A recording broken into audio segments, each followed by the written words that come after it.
Mga kababayan, isa ang ating bansa sa tinaguriang bilang at risk dahil sa kaliwat kanang natatamasang mga bagyo, lindol, pagbaha at marami pang iba. Kaya naman isa sa mga programa na meron tayo ang paghahanda mula sa mga ito, kabahagi ang Office of Civil Defense. Para sa iba pang detalye, panoorin po natin ito.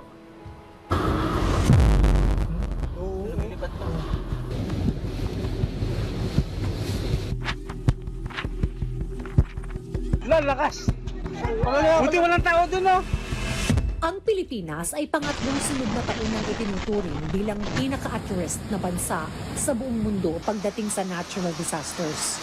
Ayon sa 2024 World Risk Report, nakapagtala ang bansa ng risk index na 46.91 points. Dagdag pa rito, mahigit 1 milyong Pilipino ang na-displace dahil sa mga kalamidad noong 2024. Isang malinaw na paalala kung gaano kahalaga ang pagiging handa. Kasabay ng National Disaster Resilience Month ngayong taon, inilunsad ng Office of Civil Defense ang Panatag Pilipinas 2.0. Isa itong risk communication campaign na layong gawing bahagi ng pang-araw-araw ang disaster preparedness. Ito ay isang mahalagang activity dahil we are elevating our shared vision through this Panatag Pilipinas Risk Communication Campaign. Today's launch or MOU signing is a testament of a strong partnership between the government and the private sector.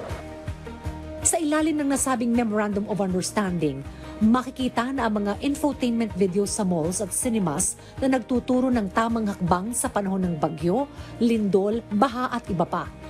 Mula sa online advocacy noong 2024, nais ng Panatag Pilipinas 2.0 na gawing mas accessible ang mga impormasyong pangkaligtasan, lalo na sa mga kabataan. Bahagi rin ng advocacyang ito ang mga government agency, kabilang ang Bureau of Fire Protection o BFP. Kasama rin dito ang host at actor na si Dingdong Dantes bilang campaign ambassador.